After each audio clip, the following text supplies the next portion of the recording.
Sa video ito, ituturo ko sa inyo kung paano mag-loan sa Shopee Pay at pag-usapan na rin natin kung magkano ang magiging interest nito. Kaya tara, samahan niyo ko at panoorin natin ang video na to.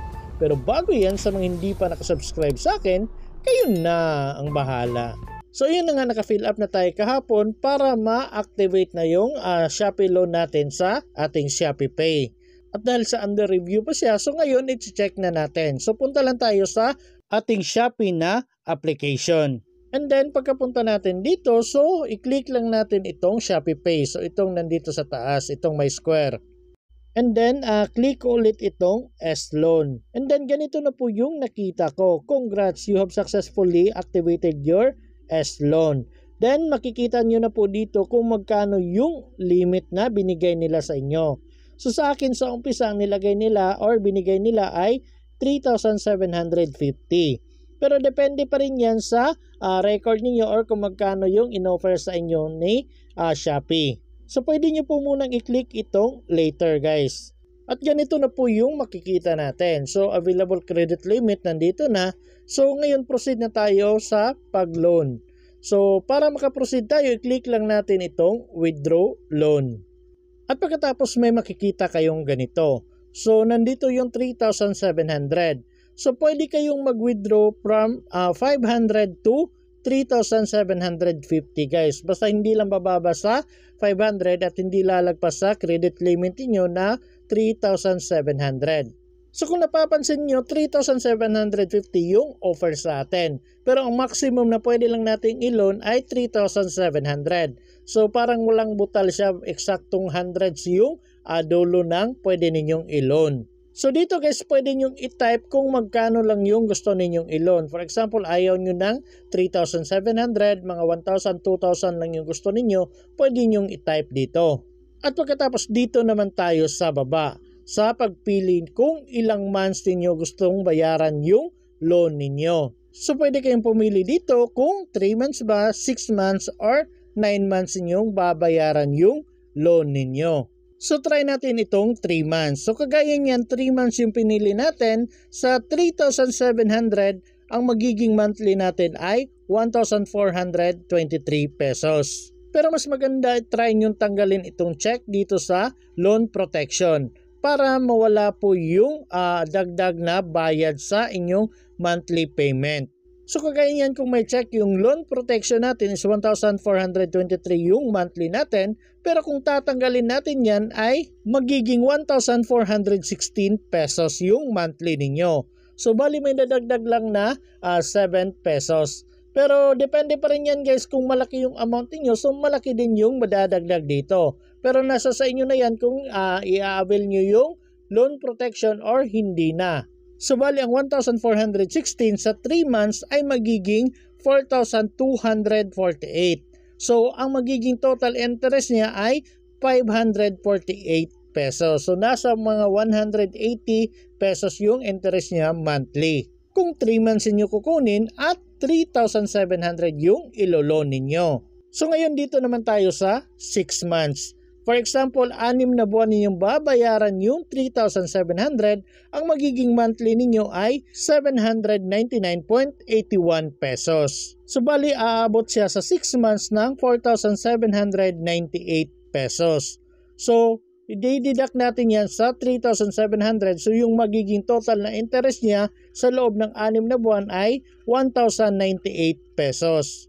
Nasa mga 180 plus yung interest niya monthly sa loob ng 6 na buwan. At ngayon dito naman tayo sa 9 months. So bali 9 months nating babayaran yung 3,700. So ang magiging monthly na babayaran ninyo ay 594 pesos. At sa loob ng 9 na buwan ay magiging 5,348 yung total na mababayaran ninyo. Tapos i-deduct natin yan sa amount na niloan ninyo na 3,700. So yung total interest niya ay 1,648 pesos. So nasa mga 180 pesos per month pa rin yung interest niya. So ngayon try nating i-loan itong 3,700. So para po to sa inyo guys, tinry ko lang talaga para mapakita lang sa inyo kung ano yung susunod na proseso kapag nag-loan tayo dito. At sa susunod na araw, ipapakita ko naman sa inyo kung paano babayaran ito. So ngayon, para ma-withdraw yan, i-click na natin itong withdraw now. 3 months lang yung kinuha natin. And then wala pang 1 minuto guys, may makikita na kayong application result dito. Tapos may nakalagay na successful. Tapos may check na siya. So, na-disburse na daw yung niloan ninyo sa ShopeePay. So, mas maganda screenshot nyo na lang po to kasi kung sakaling may problema, meron pa kayong ipapakita. Kasi nandito yung loan ID, tapos amount requested, tapos nandito yung monthly repayment ninyo. So, para makaproceed na tayo, i-click na lang natin itong back to S-Loan. And then makikita nyo po dito yung available credit limit ninyo. Dahil sa 3,700 yung limit natin, tapos niloan natin yung 3,700, kaya 50 pesos na lang yung natira. So for example, 1,000 lang yung niloan natin, so may matitira dito na 2,750. So i-deduct nila kung magkano yung niloan ninyo. And by the way guys, for example, nag-loan kayo ng 1,000 tapos meron pang natira na 2,750, so pwede nyo pa ulit i-loan yan. Kahit ilang beses kayong mag-loan, basta meron pa kayong available na credit limit, pwede pa po sa kanila yan. At dito sa baba, makikita nyo po yung current loans ninyo. So pwede po nating i-click itong loan natin na 3,700. At pagkatapos makikita nyo po dito yung loan amount ninyo. Tapos yung start date, tapos yung ilang months nyo babayaran, tapos nandito yung total interest amount. Tapos yung monthly interest rate nandito 4.95%. Tapos yung total processing fee wala pa kasi bago pa yung account. Tapos pero pag luma na yung account guys, meron na po yung processing fee. Tapos dito sa baba makikita nyo ang monthly na babayaran ninyo. Kung mapapansin niyo may nakalagay na unpaid dito sa baba. So, may 3 out of 3, 2 out of 3, 1 out of 3. So, makikita niyo dyan kung magkano na yung nabayad ninyo at ilang buwan na ninyong nabayaran. So, sa next video ko na ituturo sa inyo kung paano bayaran yan gamit ang inyong ShopeePay or gamit ang inyong GCash account. Pero sa ngayon, balik na tayo sa ating ShopeePay kung pumasok na ba yung pera. So, yun na nga, pumasok na yung pera at meron ng 3,700 yung account natin sa ShopeePay. So, pwede nyo pong i-transfer yan sa inyong GCash account. Pero may charge nga lang.